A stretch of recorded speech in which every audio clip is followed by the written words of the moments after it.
Aquarian Pools and Spas. If you can dream it, they can build it. More than 50 years in business. Start your dream pool today. Aquarian Pools and Spas. 803-732-3636. We call this the year of Jeremiah Donati.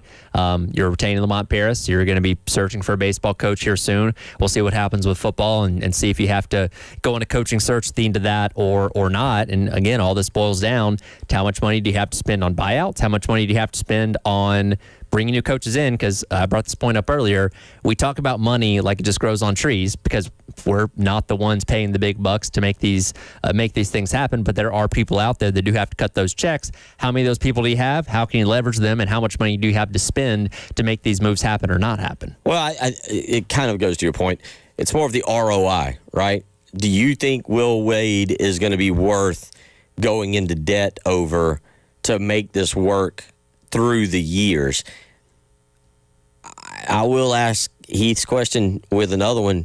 Who do you feel like is going to be banging down the door to come to the University of South Carolina? And you can go across all sports in that. Who is going to be, for whatever reason, and I'll be interested to see if we can get an answer to this. Will Wade, apparently, NC State's a great job.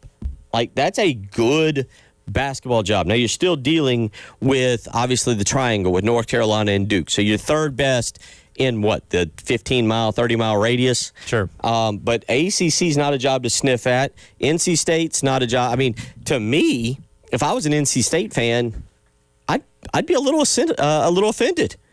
I'd be a little, why are you leaving our job to go to their job? Right. We can be every bit as good. We are, if not, I don't know when you financially get into the resources and what NIL is going to do. I don't know where NC State is at and that as opposed to LSU. But to go back to the question, Will Wade apparently had an affinity for Baton Rouge.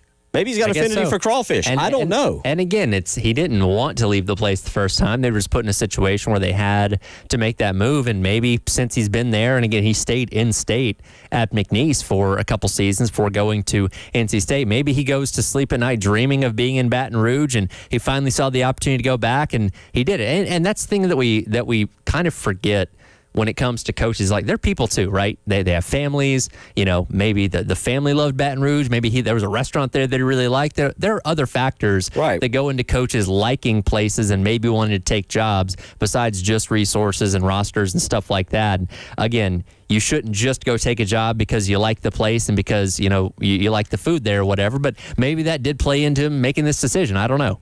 So Kirk Cignetti is the bastion of all that is great with college football, right? Sure. Like, clean, wholesome, Indiana's national champion. So, because in the grand scheme of things, this story is not a story, in my opinion. Today, they kicked off their spring practice at Indiana. Now, Kirk Cignetti went out and landed one of the top wide receivers, Nick Marsh, in the transfer portal. Right. And with that being said, Nick Marsh today showed up to the first day of spring practice wearing gold cleats. Flashy, right? Yeah. Kirk Cignetti told reporters, I didn't love those gold shoes he came out in.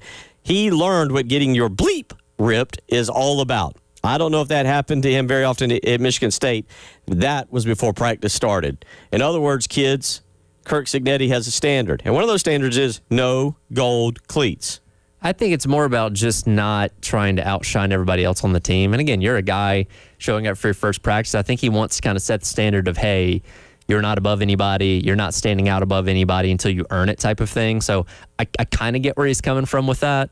Maybe that's an aggressive way to go about it, but I get what he's trying to say. You okay? Yeah, I'm fine with that. And hey, you just won a national championship. If you feel like gold cleats are too much for somebody, by all means, take care of it.